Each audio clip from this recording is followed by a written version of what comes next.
हैदराबाद पेशावर में इसका इफ्तिताह हुआ था और उसके बाद पूरे पाकिस्तान में वायरल हो गई थी।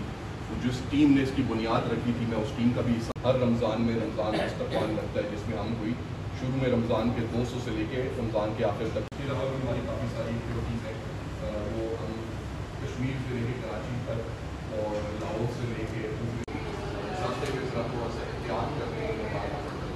गुज़ारिश में इसमें मैंने पेशावर में ड्रग्स की कोविड की वजह से मैं इस पर रुकना पड़ा, लेकिन अल्हम्दुलिल्लाह हमारी एफर्ट्स की वजह से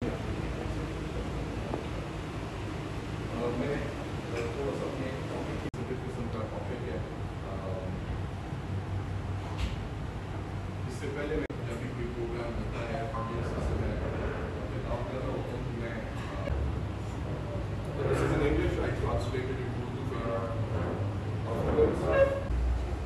थोड़े से छोटे लेवल पे क्या हमारा किरदार ऐसा है।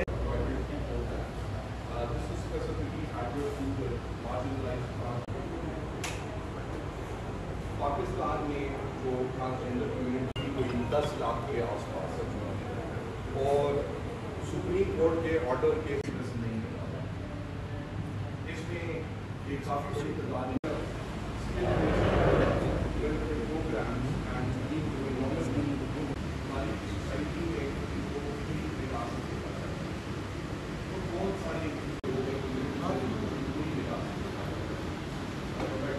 गार्जियन से ज़रा थोड़ा सा इनके साथ बैठते हैं और बात करते हैं, तो वो बच्चे बड़े हिचकिचा रहे थे। इन्होंने चाकू रखा होता है, ज़ुबान के नीचे ब्लेड होता है, आप करीब में आपको चाकू काट करके ब्लेड से काट दो। तो सलाम करते थे, तो फिर ये कहते थे कि हम आपके साथ बैठना चाहते हैं, आपके साथ बात करना चाहते हैं।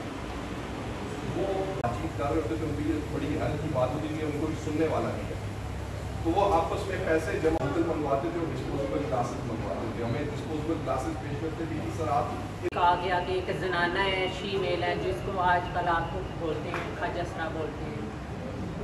तो मुझे घर से जब निकाला गया तो मेरा जहन जो था वो जनाना रूह था, ज़ाहिर बात है तेज़ था। तो मैं दर्जियों का काम सीखने के लिए गाँव में चला गया। जो इनके मेरे मामा बाबा भी हैं, उनके भतीजे थे, वो मुझे लेके आए। तो मैंने से तमाम अपने दोस्तों को जो मौजूद है, छोटे हैं बड़े हैं, लड़की उठा कर आने से खुश आमदीद कहता हूँ। आज का ये इसको जो स्टार्ट दिया था हमने, तो 2004 से हमने तकलीफ के मुकाम